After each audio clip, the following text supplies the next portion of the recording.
À Versailles, le Petit Trianon était la résidence favorite de la reine Marie-Antoinette. Sur les conseils de la marquise de Pompadour, Louis XV fit construire le château du Petit Trianon. Le projet est confié en 1761 à l'architecte Gabriel. C'est la comtesse du Barry qui la première y séjournera.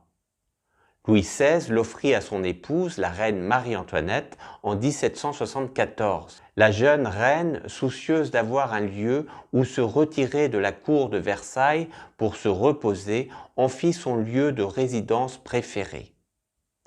Elle s'attacha à repenser complètement les jardins qui l'entouraient.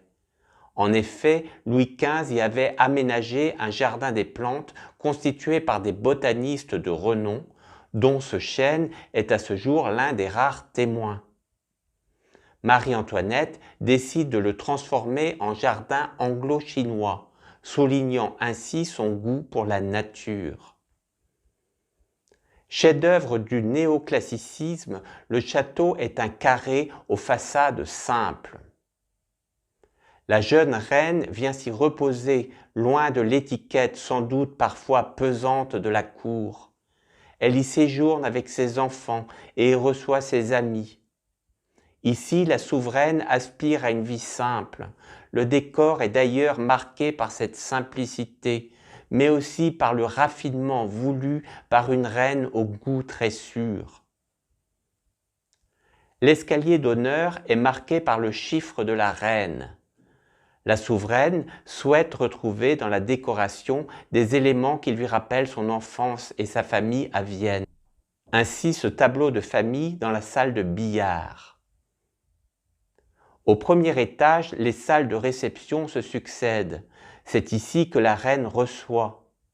Tout ici évoque le bon goût et le raffinement mêlé de simplicité souhaité par la jeune souveraine.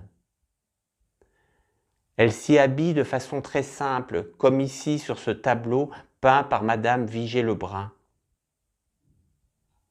C'est particulièrement dans ce salon que la reine reçoit ses amis et invités. La chambre à coucher est modeste. Comparons le lit de la reine à Versailles avec ses nombreuses dorures et celui-ci beaucoup plus simple au Petit Trianon. Le boudoir, avec ses glaces mouvantes, permet de garantir l'intimité de la souveraine. Cette vaisselle a été choisie par la reine elle-même. Dans cette pièce, les repas sont préparés. Marie-Antoinette se rend chaque jour à la messe dans la petite chapelle qui jouxte le château. Un petit théâtre lui permet de jouer la comédie devant ses amis, souvent habillés en simple bergère. Au pavillon frais, Marie-Antoinette peut venir se rafraîchir et boire du lait avec ses enfants. Le pavillon français, quant à lui, chef-d'œuvre d'élégance, permet de recevoir au cœur du jardin. Mais bientôt, la tourmente révolutionnaire va troubler la quiétude de Trianon. Le 5 octobre 1789, la reine doit quitter Trianon pour rejoindre en hâte le château de Versailles. En effet, les révolutionnaires marchent sur le palais.